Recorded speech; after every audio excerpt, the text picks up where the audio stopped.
So what I was trying to explain at the beginning, so because of the way the pelvic floor is attached to the pubic bone and attached to our tailbone, and also to all of the inside of the pelvis, by moving our pelvis and doing movements with our tailbone, we basically engage the pelvic floor. So the exercises we've just done, the isolated exercises, they're really good to gain awareness of the muscles, to focus on that.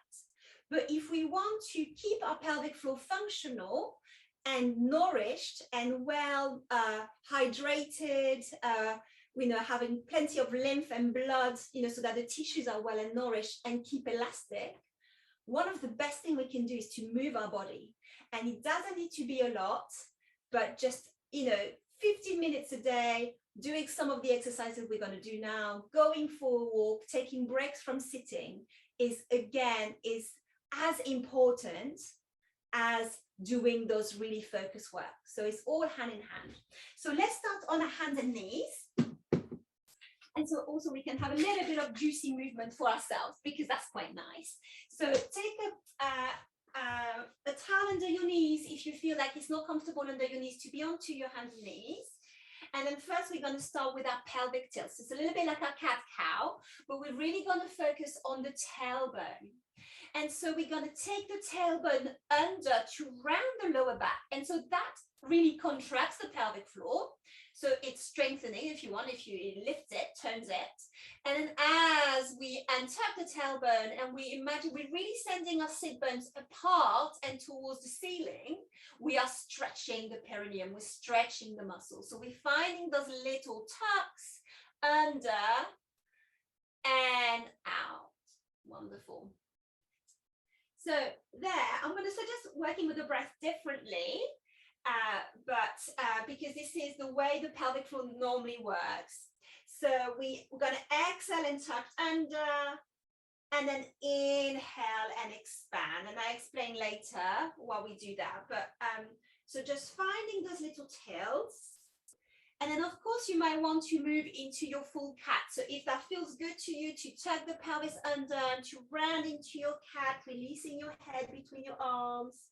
And then expanding, lengthening from the crown of your head to your tailbone, and then letting the tailbone flick up.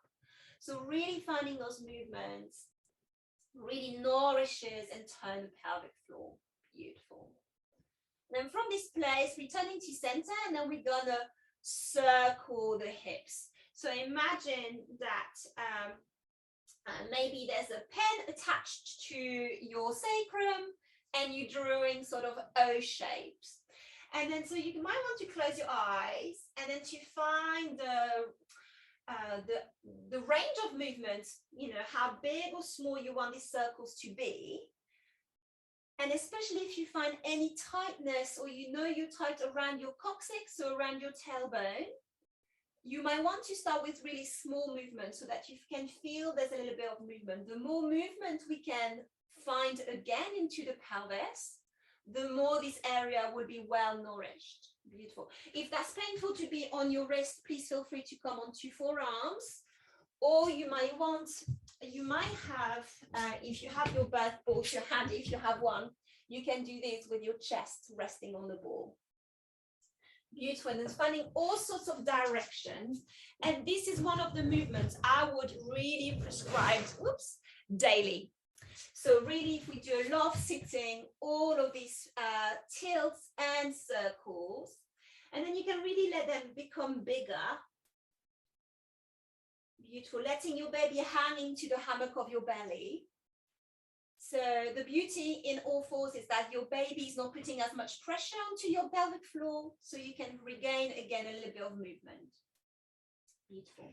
Now from here, and then we're going to roll up to standing, so to have a little bit more, something a little bit different. So you might want to tuck your toes under, walk your hands towards your knees, press the floor away, and then we're going to come to standing. So you might want to take your feet about hip width apart or a little bit wider, and we're going to find like our half squat. So as if we were reaching out for a chair behind us.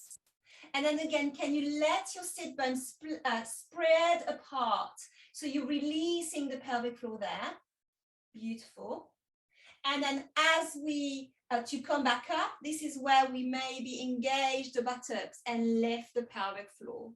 So it's not like you need to think of the pelvic floor, but if you really want to work on your release there, think releasing down. And then just by coming up, you're helping your pelvic floor turn up. So by just doing these exercises, I'm just saying just, but I know it's a lot of work for our legs, but we are working the pelvic floor without doing Kegels, yeah? And if you do a lot of, one way to really do this as part of our daily life is how many times do we get up from our chair, from our desk chair, yeah? So instead of getting up from your chair in a less mindful way, we can rock forward, bring the weight into our feet, and then press up. And then come find a little squat, and then we sit down on our chair. So we can find all these nice, nourishing movements for the body in our daily life without having to make a point of it. Beautiful. And then from here, so I'm going to face you. We're going to find more like of a goddess squat. So then the feet a little bit wider apart, bending the knees.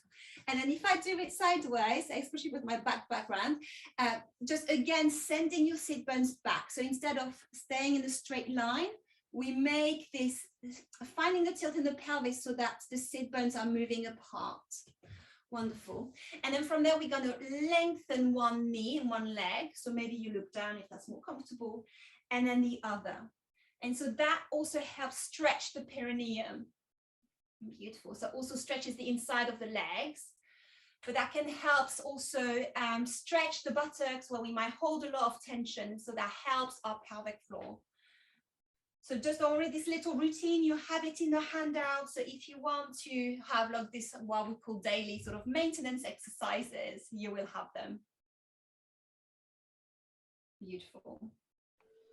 And then coming back to the center, rolling up. Now you might feel comfortable in that stance, or maybe you bring your feet is sort of hip movements. But if you imagine a horizontal number 8, so rolling side to side. Beautiful. And so you can also do these sitting on a birth ball if you want. And this really helps. So if you remember back to the diagram of our pelvic floor, we're trying to the deepest layers, we're trying to release those fibers side to side. Beautiful. And so this can be a beautiful laboring movement. So if you do my labor and birth workshop, or if you come to our yoga classes, we do a lot of these movements, and it can be a really beautiful movement to find, and then trying to focus as much on the right as on the left. Yeah. So just, channel your inner belly dancer goddess movement. Wonderful. Super. Right. And then we can shake it off again, spaghetti body, completely soft, releasing, releasing, releasing.